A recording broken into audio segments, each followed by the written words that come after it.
Hey everybody, Teching 101 here, and welcome back to Devil Fruit Palooza! Ooh, that's what I'm gonna be calling this. There are so many new devil fruits in One Piece. I love it so much. Thank you, Oda. I think it's just because all throughout Wano, we had a lot of devil fruits that were introduced, but they were almost exclusively zones. Whether they be smile fruits or mythical zones. We got a lot of mythical zones, ancient zones with the Tobiropo. Now look, I love the fact that Kaido was a dragon. I'm sure we all enjoyed the fact that Kaido was a dragon, but Wano was a long arc, and just zones and zones and more zones. You're just crying out for a nice, clever Paramecia ability, and we got that. Oh boy, did we get that with Blackbeard's crew and with Sword. I can't wait till we get to the Whip Lady, but right now we're talking about Rear Admiral Prince Grus with the user of the clay fruit, or I think the official translation of this is like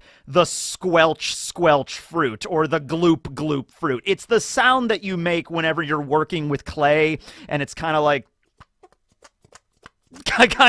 that. Have you ever worked with clay before? We did a lot when I was back in school. In fact, when I was in 5th grade, I remember I made a clay pot in the shape of a duck, and I looked around for it, and I could not find it. I think it's still at my mom's place, but if I could find that, I want to show it to you, because it's just like, the love of ducks started long before Kaido was introduced in One Piece, right? I'm just going to stop right now, because I'm not going to be the one to talk about the clay fruit. That's actually going to be Barry, because this is the devil fruit video that Barry has been waiting for. You know what I mean? It's the clay fruit. Barry, if you didn't know, bricks are typically made out of hard-fired clay. So this is Barry's jam right here. We also have Plushy Barry, who's not made out of clay, but they're going to be doing this video, so I'll just leave it to them. I'll be over here reading a book. You guys have a great day. All right, here we go.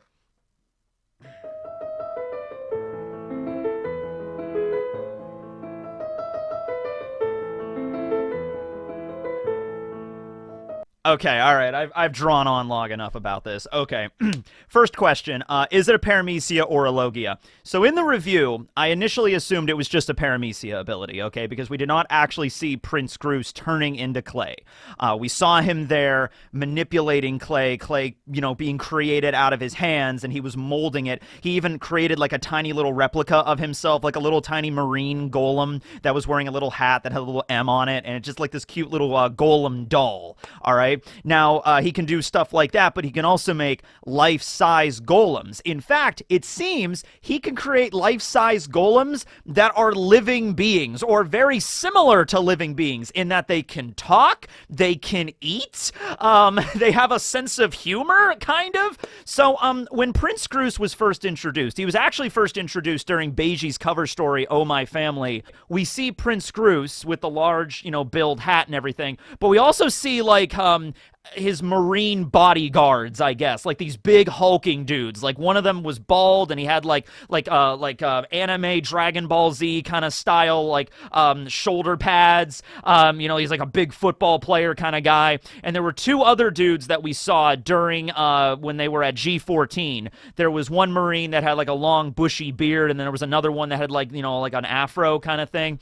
And I just assumed they were like his underlings. You know what I mean? Like he's the Rear Admiral. That's a very high rank in the Marines, just below Vice Admiral, okay? And Vice Admiral, as we've stated, is essentially the highest rank that most Marines could hope to achieve without getting to the Admiral class, which is way more difficult. So, Rear Admiral, pretty strong. I assumed these bodyguards were like, commanders, captains, like lower ranks that just work for Prince Grus. And I even still assumed that during the chapter. I thought what Prince Grus had done was he used the power of the clay fruit to create replicas of his men to go and send them at the pirates. And so the pirates take out a sword. Well, first they try shooting them, and they're not doing anything. They're like, oh man, they won't die. It's like, all right, I'll take care of this. So one of the pirates takes out a sword and just decapitates the bald dude, and you're thinking like, oh, he's just a clay doll. Okay, he's a golem. So I assumed the bodyguards were real Marines that were just cloned using the goop fruit or the squelch fruit or whatever. But no, after thinking about it for a little while, they were probably always golems. They weren't actually living things. They were golems, okay, that he just creates all the time to be his entourage, with the exception of Kujaku. Kujaku was another named character. She's also confirmed to be the granddaughter of Osuru, and she's also a rear admiral, so it would make sense that she's a real person. Also, she has her own devil fruit, the whip fruit, so we'll get to her. Don't worry, we'll get to the whip lady. Don't worry about that, right? But, yeah, as for the other 3 random Marines that were never named, their ranks were never given, their personalities were never really addressed, they are probably just artificial constructs created by Prince Grus, okay? Now, couple of things to note about this. When we see these 3 bodyguard golems at G14, one of them is eating something. I think it's like an apple or something. And they're just like, that's when Helmeppo and Hibari were trying to petition Prince Grus to go and help them rescue Kobe before Garp showed up. And Prince Grus was like, sorry, I'd love to help you. I feel for Kobe. I like the guy, but I can't just go and rush into Yonko territory. That's dangerous. One of the bodyguards was back there like, and they're not saying anything. They're not actually talking. They're just munching on stuff. Okay, so they're eating food. Then, in this chapter, chapter 1080, when the one got decapitated, the bald dude, he hit the ground and he just like, oh, that stings. So they are capable of speech and also capable of being a little catty, because he's like, oh, you just sliced off my head. That stung a little. And so he just hit the ground and began to like glorp and began to reform himself out of clay. And the other pirates, the Blackbeard pirates on Hachinosu, were like, what, is he a Logia? What is this? Okay. And so at the end of the chapter, we see Prince Grus there standing on the top of a building, manipulating his golems, that along with Kujaku using her whip ability to force all the buildings in that, you know, in that square. They get Kobe out of there. Hibari rescues Kobe, and then Garp comes careening in with the galaxy impact. You know what I mean? So this was a planned out idea, like rescue Kobe, move all the buildings around, get the golems to like advance, because the golems, you know, they can get destroyed by the galaxy impact. They're fine. And then, you know, Garp comes in and with the finishing move and everything like that, okay? So you have to wonder whether or not, like, what is the level of autonomy? What is the level of sentience that these golems possess? They're able to eat food and they're able to speak. So you gotta wonder, all right? It's like, I have been created by Prince Grus. What is my name, Prince? Your name is Kyle. Thank you so much. You know what I mean? Like, your name is Chad. Aha! You know, and your name is, I didn't think of a name for you. You're Golem number 3. Aw, poor Golem number 3. You know, okay. But seriously, I have to wonder, all right? So I also mentioned in the review, this felt like an upgrade to Mr. 3's Doru Doru no Mi, the wax fruit, okay? And there was even somebody that commented on that video that's like, that actually has more parallels than you'd think, because with the wax fruit, Mr. 3 is able to create any construct that he wants, but they're always inanimate, versus when Prince Grus creates things out of clay, he breathes life into them. And that also ties back to the story of the golem in Jewish folklore. So I just wrote some stuff about this, and I only knew a little bit about it because I like really old, obscure movies. So there's an old movie, it's actually partially lost. It was like, I think in 1914, so like the silent era, definitely, even technically even really before the silent era. I always think the 1920s are like the true like silent era. So everything before that was very experimental with like brand new technology, like people are figuring out how to make movies. Well, there was a movie called The Golem. I think it was a Der Golem, and it was a story about a craftsman that creates a golem, and the idea is you could like write something down on a piece of paper and feed it into the golem's mouth, and then he'll do whatever you tell him to do, okay? And he's there as like a protector. It goes back to Jewish folklore in the city of Prague.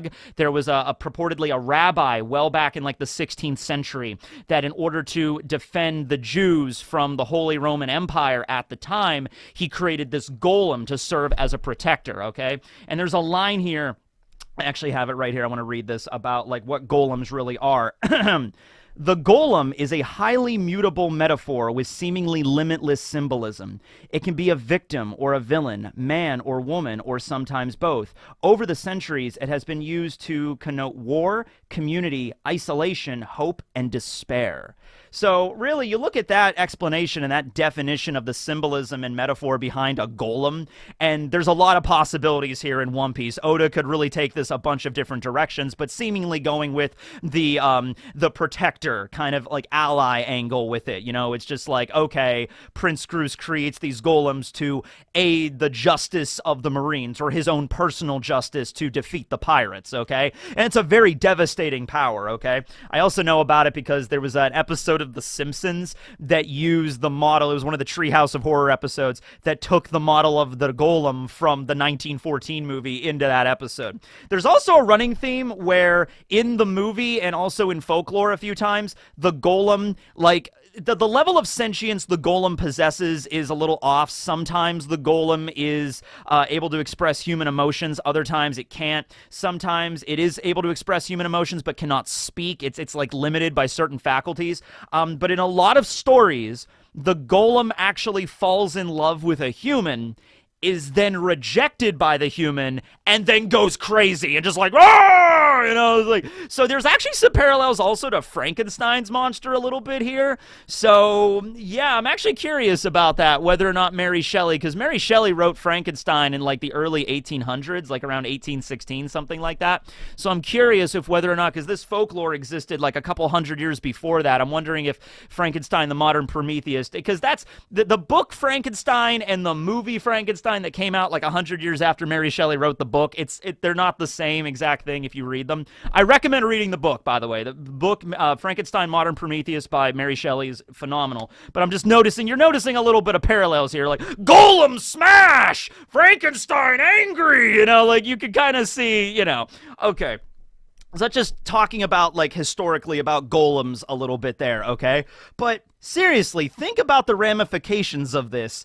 If Prince Grus is able to just create life, all right, that's a pretty OP ability, all right? I can create, like, do the golems even know they're golems? I would imagine they would, but I wonder, like, if Prince Grus created the bald dude with the shoulder pads, and he's like, your name is Kyle. He's like, hello, my name is Kyle. All right, cool. So, do you know where you came from? I exist. I'm like, right, okay, well, you are a... Tell you what, you are a human being that works for the Marines. Oh, okay. And you have a low abilities, so you could turn into mud and reform yourself. He's like, okay.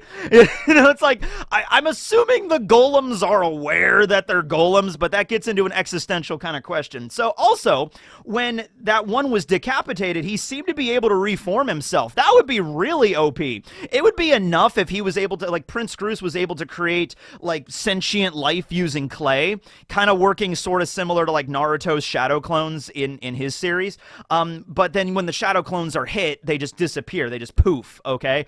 In the case with Prince Grus, it seems like when his golems are attacked and sliced apart, you know, if the damage is not severe enough or is not a certain type of damage, we'll get into a possible weakness here in a second, if they're just cut up, they're able to just reform themselves. So is the bald dude, the golem number one, Kyle, is he able to just be like, ow, that hurts, and just, glorp, I am back, you know, and continuing to fight, immune to basically gunfire or anything like that? You could cut him up into a bunch of different pieces, but he's clay, like soft clay. I mean, it's just clay.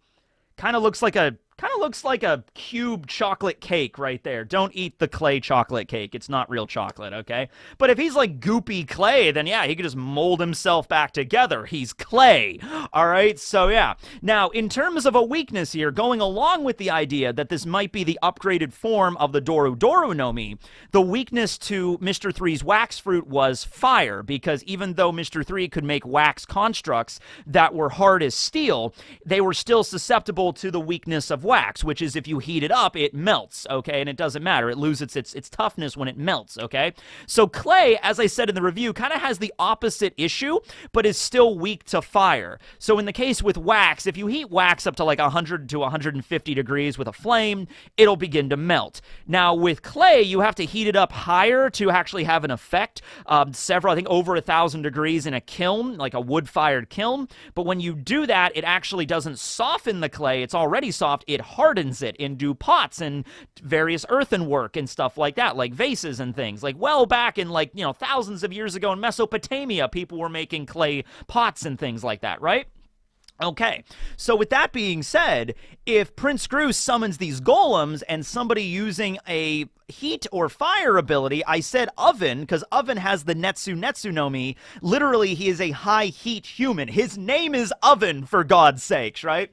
Which also makes me wonder, like, when Big Mom was naming her kids, now that I'm actually thinking about it, did Big Mom, like, name Charlotte Oven before he had the devil fruit? Like, it's possible maybe Big Mom found the Netsu no Mi and she's like, my next child will have this power. I will name him Oven and give him the high heat fruit. Or did Big Mom just name him Oven and like, we need to find you a high heat fruit? Like, I don't know. But anyway, Oven, who has the power to superheat his entire body, with one punch, he could basically summon thousands and thousands of degrees of temperature to like immediately flash fire the clay. So I feel like that would be the natural weakness of this fruit, okay? Prince Grus summons a golem. It could be even like a big golem. It could be like Golem, not Golem from Pokemon, who isn't actually a real golem. He's just like a rock guy.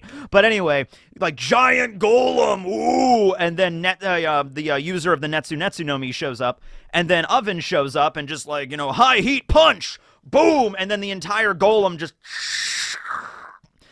is like hardened to the point where it's like a clay structure, like a statue, and then falls apart, and it can't reform itself because it's been hard fired, okay? So, yeah, I would imagine that would be the weakness, but as of right now, there's really nobody on Hachinosu that can control that level of temperature. It's possible because Vasco Shot ate the glug glug fruit, and he's a liquor human, and he talked about burning the town down. Maybe he can use liquor and then, like, take a match or a lighter or something, like, glug glug glug, hang on a second, everybody! And it's like sends fire. But would alcohol-fueled fire be hot enough to just harden clay structures like immediately? Now, okay, this is One Piece, so ordinarily probably not, although I think alcohol-fueled fires do burn particularly hot, if I'm remembering the random knowledge that I have in my brain correctly. So, in One Piece anime logic, Vasco could maybe do that, summon like some liquor bubbles, douse the clay structures in the golems in booze, and then he uses a lighter or something and then lights them all up, and then they all just, but it has to be a hot temperature to really work fast, okay? So I guess we'll see with that there. How many golems can he make? Is he limited to just 3? Because he only seems to have 3 walking around with him as his entourage. I would imagine this is the kind of thing that you improve on. Is he awakened? Is the fact that the golems are sentient, is that the meaning that he's awakened? I could kind of see that. Well, no. Because going along with the logic, I guess the awakening of this fruit would be that he actually can turn anything into a golem. That would be the awakening. Because we're really getting the idea that most Paramecia awakenings affect the world around you. So in the case with him, I would imagine he could just like touch a building if he was awakened and then just turn that building into golems. Just like if Mr. 3 awakened his wax fruit, he could just touch a building and turn it into wax. Like that would be the awakens. I don't think he's awakened, just probably trained with it really well because he was creating the clay out of his own body, like Mr. 3's wax. It was like glorping out of his hands and then he's like molding it into any golem that he wants. By the way, that's another thing too. If he's able to replicate life, there was another character that did that. Coco in Toriko. Coco can manipulate poison. He like summons poison from his body in Toriko, and at some point in the story, he gets a ability. He like trains with it, and he can create. It's called Poison Doll, where he can create living things. Like he can actually create an actual living clone of himself that has all of his memories and everything like that. So could Prince Grus do stuff like that? Could Prince Grus create a clay golem clone of himself that is also able to use the clay fruit and has all of his memories and his personality? Like that might not even be the real Prince Grus that we saw saw in the chapter manipulating the little mini doll, okay? It might have been like another clone, another golem that he created, okay? Now, I don't think that I don't think he'd be able to replicate devil fruit abilities from other people. Like, he could make a clay golem of Kujaku, but I don't think Kujaku would have the whip fruit. I think he could also make a clay doll of, like, Garp if he wanted to, but that golem would not have the level of strength that Garp has, okay? So those basic limitations when it comes to characters that can replicate life, that can create clones of things, even if you can replicate memories or personality, replicating strength is a big one, because if he could just make an army of Garp golems, then just like the game over, world's over, okay? Just that's it right there, okay? There's no threat that they could ever face off against, unless Ace or Sabo or Oven shows up to the party, or Akainu, because he has the power of magma, same kind of thing, right? I feel like the magma fruit would just like incinerate the golems, you know what I mean? Now, I know that in some cases, fire can actually get hotter than magma, but in the case of One Piece, typically it's magma's the hottest thing that can like destroy everything, even though it's not really true in this world. Although, we could have a moment where Sabo learns to train with the Maramara to get the temperature of the Maramara no Mi higher than magma, so that would actually be cool to see that. Like, Sabo unlocks like white fire or something and burns through Akainu as like poetic justice for Ace. That would be really cool. So, yeah. I would imagine there is a hard limit to golems that he could make. We saw him making the 3 golems his bodyguards, and we saw him also making a little doll golem, but it wasn't really moving. It was just to kind of show his abilities. So, he has like a little mascot, kind of like Barry. So, I'm thinking he could make more if he wanted to. Maybe his limit is 5, 6, 7. I can't really imagine him making an army of like 1,000 golems if he wanted to. Even 100 is kind of a lot. But maybe he could go a little bit further. And he didn't really seem to be really all that drained, like by stamina-wise in the last chapter. He was just up there like making golems, chilling out. He didn't really seem like he was like, okay, that was a lot of work, Also, it doesn't really seem like he's controlling them. It really kind of seems like they are autonomous, and he's like, they're all his allies immediately. Like, he creates a golem, it's his ally, and he'll do whatever he says. And it's just like, okay, you're a Marine, go attack the pirates. Like, okay, sir, and then, goes to attack the pirates, and that's it. And that would fit with the folklore of a golem, protecting the people that it, created it. Okay, so there you go, right there. So in that case, he can kind of leave these things on autopilot. He doesn't have to personally control. Maybe he can. Maybe if he wanted to, he can, like, directly control a golem, maybe even speak through a golem. Maybe that wasn't the golem talking last chapter, like, oh, that stung, you cut my head off, oh, whatever. Maybe that was Prince Grus speaking through that golem just to kind of be catty, just a little sarcastic to the pirates, And also, because the Blackbeard pirates thought that the golem was a Logia, maybe that is indicating that Prince Grus is a Logia, all right? Maybe it's like, no, I'm a Paramecia, but I can create these constructs that have the abilities of Logia. Either way, he's able to create things that have the effects of a Logia, even if he is a Paramecia. That's crazy. Now, if he was a Logia himself, once again, that'd be pretty powerful, but I don't think he needs to be, okay? Yeah, that's the kind of a crazy thing about his fruit, because we've seen a lot of other devil fruits that are able to create, like, substances that aren't Logias. Like, Mr. Threes, obviously, I mentioned that plenty of times, but, like, Magellan. Actually, you know what? Magellan's Doku Doku no Mi. He was able to create poison, like a gloopy poison, right? There was one ability that he had called Poison Cloud, which created like an octopus kind of thing in his poison. It like coalesced his poison into this living thing. He actually called it, "This poison is part of my body. It lives and breathes." And so he like created a living thing out of his poison. So maybe this is a thing that maybe Mr. 3 was just shitty at his ability. Maybe there is a way that, like, every fruit that creates a substance, wax, poison, clay, you get to a point where you train with it, maybe not necessarily an awakening, but, like, you get to a point where you can create a living thing, or at least a thing that's, like, connected to your own body. I think with Magellan, he was implying that it was connected to his own body, whereas with Prince Grus, he's creating new life that's separate from him. You know, like if the clay golems get destroyed, he doesn't feel the pain from that. It's like a separate entity that he's literally creating life, okay? So there's that. Well, anyway, that's the fruit. I think there's a lot of really cool stuff that's going to happen from here. Also, one more thing I wanted to bring up is that while I was searching images for like clay golems and just clay today, I saw a lot of clay turtles because that's apparently a popular thing to make. So that ties into it's time for some turtle facts. It's time for some turtle facts. We're going to talk about turtle facts. Okay, so today we're going to be talking about the difference between turtles and tortoises, ladies and gentlemen. Yes, okay. So that was something I actually didn't know about. So I'm like, all right, we're learning stuff today. All right, so turtles are typically, sea-based. They live in the water. Their arms, their appendages are mainly flippers, so they can actually, like, swim through the water. They have a rather streamlined shell, which makes sense. You have to be kind of water dynamic in order to swim properly. Let's see, and they eat plants on top of animals, so they're kind of like omnivores. You know, they'll eat animals, like small animals, like floating in the sea. They'll also eat plants.